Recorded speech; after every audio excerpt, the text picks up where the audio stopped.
ദക്ഷിണേന്ത്യയിലെ കരിമ്പാറക്കൂട്ടങ്ങൾ നിറഞ്ഞ സൂര്യപ്രകാശം പോലും കടന്നുചെല്ലാൻ മടിക്കുന്ന കൊടുംകാടായിരുന്നു മരുത്വാമല. വന്യമൃഗങ്ങളുടെ ഗർജനവും വിഷപ്പാമ്പുകളുടെ ചീറ്റലും എപ്പോഴും അവിടെ മുഴങ്ങിക്കേൾക്കുമായിരുന്നു. മനുഷ്യരാരും അങ്ങോട്ടു പോകാൻ ഭയപ്പെട്ടിരുന്ന കാലം. ആ വലിയ മലയുടെ മുകളിൽ പിള്ളത്തടം എന്നു പേരുള്ള ഒരു ചെറിയ ഗുഹയുണ്ടായിരുന്നു. ആ ഗുഹയ്ക്കുള്ളിൽ ഒരു സന്യാസി കഠിന തപസ്സിലായിരുന്നു.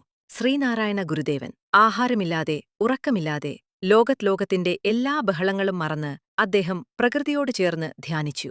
ആ കൊടുംകാട്ടിൽ അദ്ദേഹത്തിന് കൂട്ടിനായി മനുഷ്യരാരുമുണ്ടായിരുന്നില്ല. എന്നാൽ അദ്ദേഹത്തിന് കാവലായി പ്രകൃതിയിലെ കൊടിയ ശത്രുക്കൾ ഒരുമിച്ചു ചേർന്നു. ആദ്യമെത്തിയത് ഒരു പട്ടി ആയിരുന്നു. വിശ്വസ്തയോടെ അത് ഗുഹയുടെ വാതിൽക്കൽ കാവൽ കിടന്നു. കുറച്ചു ദിവസം കഴിഞ്ഞ് അവിടെ വന്യനായ ഒരു പുലി പ്രത്യക്ഷപ്പെട്ടു. കാട്ടിലെ നിയമമനുസരിച്ച് പുലിയെ കണ്ടാൽ പട്ടി ഭയന്ന് ഓടേണ്ടതാണ്, അല്ലെങ്കിൽ പുലി പട്ടിയെ ആക്രമിക്കേണ്ടതാണ്. എന്നാൽ ഗുരുവിന്റെ സാന്നിധ്യം ആ കാടിനെ മാറ്റിയെഴുതിയിരുന്നു. പുലി യാതൊരു ക്രൂരതയുമില്ലാതെ പട്ടിയുടെ തൊട്ടടുത്ത് ഗുരുദേവന് ആദരവോടെ കാവലിരുന്നു. അതുകൊണ്ടും തീർന്നില്ല അവിടുത്തെ അത്ഭുതം. ഗുഹയുടെ പാറക്കെട്ടുകൾക്കിടയിൽ നിന്ന് കറുത്ത ഇരുളിന്റെ നിറമുള്ള ഒരു വലിയ മൂർഖൻ പാമ്പ് പതുക്കെ പുറത്തേക്ക് വന്നു. അത് പത്തി വിടർത്തി ഗുരുവിനെ നോക്കി നിന്നു. പുലിയും പട്ടിയും മൂർഖൻ പാമ്പും. സ്വാഭാവികമായി കൊടിയ ശത്രുക്കളായ ഈ മൂന്ന് ജീവികളും ഒരുമിച്ച് യാതൊരു തർക്കവുമില്ലാതെ ഗുരുവിനെ സേവിച്ച് അവിടെ സമാധാനത്തോടെ കഴിഞ്ഞു. ഗുരുദേവൻ കണ്ണു തുറന്നപ്പോൾ കണ്ടത് ഒരേ സ്ഥലത്ത് ശാന്തരായിരിക്കുന്ന തന്റെ ഈ മൂന്ന് കാവൽക്കാരെയാണ്. അദ്ദേഹത്തിന്റെ മനസ്സിലെ സ്നേഹം ആ വന്യമൃഗങ്ങളുടെ ഉള്ളിലെ ക്രൂരതയെ അലിയിച്ചു കളഞ്ഞിരുന്നു.